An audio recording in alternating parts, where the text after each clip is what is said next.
Este é Nicholas Lindsay, um jovem de 17 anos de São Petersburgo, Flórida, fazendo sua aparição no tribunal de Perlis Pasco depois de cometer um crime que o levou a ser considerado culpado de assassinato de primeiro grau, resultando em uma sentença de prisão perpétua. Veja a filha da vítima falando. My last text with him was me saying, "Be safe, Dad.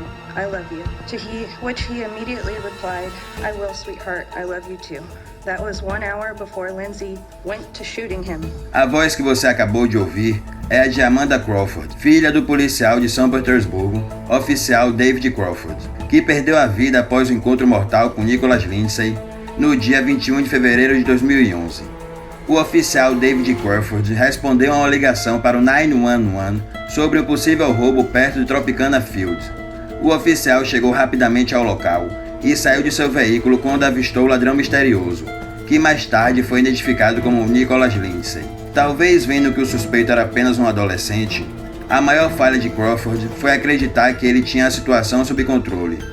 De acordo com a polícia, Nicholas Lindsay abriu fogo contra David Crawford enquanto o policial pegava um bloco de notas. Every single shot he fired was exactly where he aimed at the body of Officer Crawford. O oficial Crawford conseguiu disparar 6 tiros de sua Glock, mas nenhuma das balas atingiu Lindsay enquanto ele fugia do local. Outro policial encontrou o veterano de 25 anos ferido no chão e imediatamente pediu apoio médico. David Crawford foi declarado morto na Bayfront Medical Center. A morte de Crawford rapidamente virou notícia, levando a enorme caçada ao assassino, atraindo mais 200 policiais de diferentes agências em Tampa Bay. A caça ao homem terminou na noite de 22 de fevereiro de 2011, quando a polícia recebeu várias denúncias da comunidade que levaram à invasão em um apartamento onde Nicholas Lindsay morava com sua mãe Denise e irmãos. Denise mais tarde contou à afiliada da ABC, WFTS, que ela sabia que algo estava errado quando a polícia chegou ao seu apartamento, mas ela os deixou entrar depois de descobrir o motivo pelo qual a polícia queria o seu filho.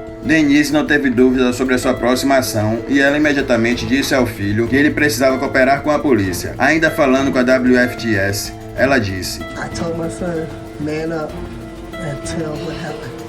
And he did that. Denise estava com o filho quando ele confessou ter matado o policial David Crawford. De acordo com o chefe de polícia Chuck Harmon, Lindsay não escondeu nenhum detalhe quando confessou o assassinato em lágrimas depois de muitos pedidos de seus pais. Harmon acrescentou: quando ele fez a admissão em fita para nós, no final do dia era bastante evidente que ele estava arrependido de suas ações em sua confissão. Lindsay afirmou que ele atirou na barriga de Crawford com a arma que comprou por $140 nas ruas uma semana antes do incidente. O então jovem de 16 anos também disse à polícia que não lembrava quantas vezes ele atirou em Crawford. No entanto, a polícia revelou mais tarde que Lindsay havia disparado pelo menos 4 tiros contra o policial desavisado. O assassino fugiu do local e jogou sua arma em um riacho. O caso de assassinato atraiu muita atenção da mídia, porque Crawford foi o terceiro policial a morrer em São Petersburgo em menos de um mês. Sem surpresas, o tribunal estava lotado de repórteres no dia seguinte, quando Nicholas Lindsay foi formalmente acusado do assassinato de David Crawford. Embora Lindsay já tivesse sido acusado nos sistemas juvenis por evasão escolar, um julgamento de assassinato era em território desconhecido para o adolescente. Dentro do tribunal, Lindsay surpreendentemente mostrou pouca emoção. Ainda assim, seu pai, Nicholas Lindsay Sr., começou a chorar enquanto pedia desculpa à família e amigos do policial assassinado.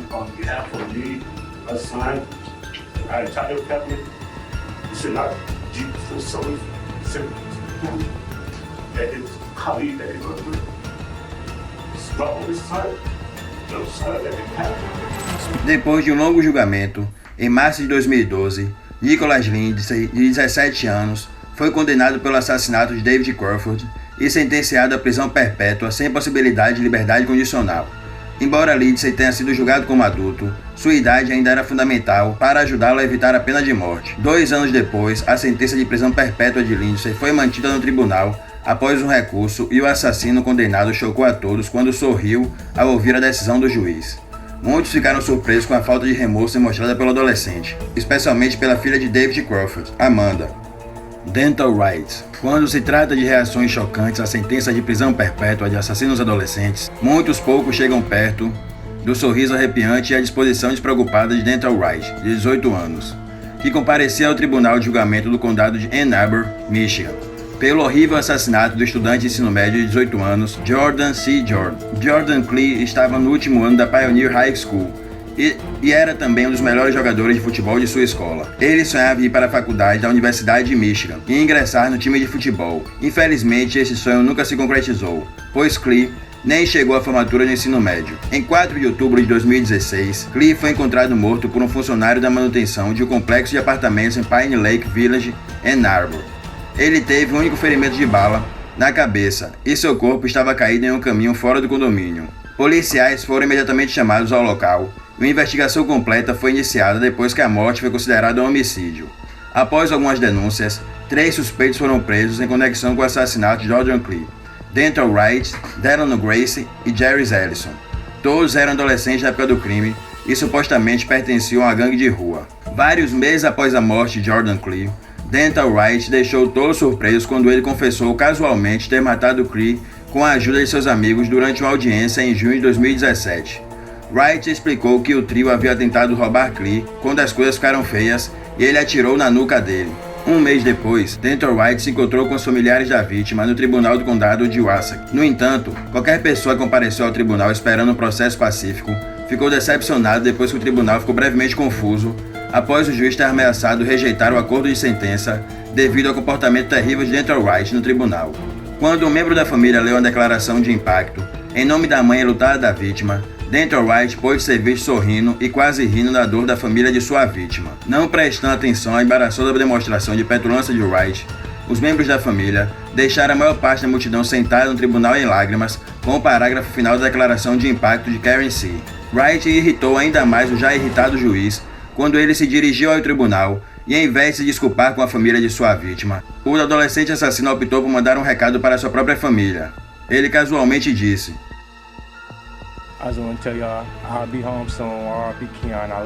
Neste momento, o juiz do tribunal do 22º Circuito, David Shores, estava farto dessa atitude e perguntou aos promotores se o acordo de sentença era muito brando. O tribunal então deu um breve recesso para permitir que a promotoria deliberasse se levaria a caso o julgamento, como o juiz havia sugerido. Em última análise, a família de Jordan C. pediu que o caso não fosse levado a julgamento, pois isso só lhes traria mais trauma quando a sentença fosse retomada. O advogado de Wright pediu desculpas ao tribunal em nome de seu cliente e atribuiu o comportamento inadequado a alguns problemas emocionais sofridos por Wright. O juiz David Schwartz posteriormente impôs a sentença de 23 a 50 anos de prisão a Donna Wright pelo assassinato de Jordan Klee. Mesmo com a sombria sentença a qual havia recebido, Denton Wright continuou mantendo um sorriso no rosto durante todo o tempo. Jennifer Mee. Em outra vida, Jennifer Mee poderia ter sido uma estrela de reality ou influenciadora digital. Jennifer certamente sabia como chamar a atenção do público e demonstrou isso quando ela apareceu pela primeira vez no Centro das Atenções em 2007. A então jovem de 15 anos ganhou fama nacional quando desenvolveu um caso em comum de soluços incontroláveis. A busca de Jennifer por uma cura para os soluços ganhou o apelido de Garota do Soluço, e durante esse tempo ela apareceu em vários programas de televisão em todo o país em uma tentativa de encontrar uma solução duradoura para os seus soluços. Depois de sofrer sintomas misteriosos por mais de um mês, os soluços finalmente pararam quando ela foi tratada pelo Dr. Bob Lind. Embora a atenção da mídia tenha diminuído drasticamente depois que ela foi tratada, ela continuou a aparecer nas manchetes, embora pelos motivos errados. Em 2007, quando ela fugiu de casa, a notícia saiu no jornal. Também em 2010, um relatório de desaparecimento para Jennifer foi publicado pelo Comitê de São Petersburgo. As coisas continuaram a piorar para Jennifer. Os problemas começaram quando ela começou a namorar com um homem chamado Lamont Newton. Em 2010, ela tinha apenas 18 anos na época e, junto com o terceiro cúmplice, Aaron Rayford, eles formaram uma gangue de assalto à mão armada que tinha como alvo desavisados vítimas de sites de redes sociais. Em outubro de 2010, Jennifer conheceu Shannon Griffin, de 22 anos, online e o atraiu para uma casa vazia.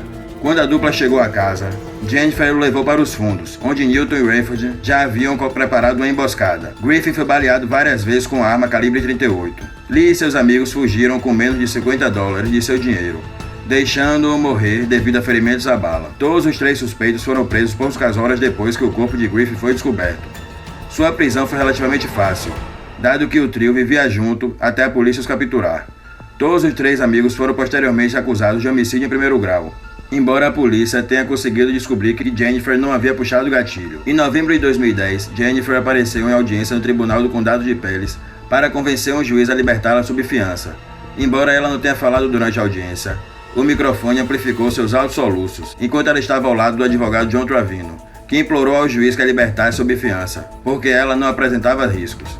O primo de Griffin, Doug Bolden, também falou na audiência e lembrou quão animado Griffin estava com seu encontro. Jennifer Lee teve a fiança negada pelo juiz e foi detida na prisão quase 3 anos após a morte de Griffin. A juíza do condado de Pellis, Nancy Moeller, considerou Jennifer culpada de assassinato em primeiro grau. Ao ouvir o veredito, Jennifer começou a chorar incontrolavelmente e ao mesmo tempo segurou a cabeça com suas mãos, e a expressão em seu rosto era de alguém subitamente atingido pela realidade de que a sua vida estava arruinada. Jennifer então soluçou mais um pouco enquanto era levada para fora do tribunal para retomar sua sentença de prisão.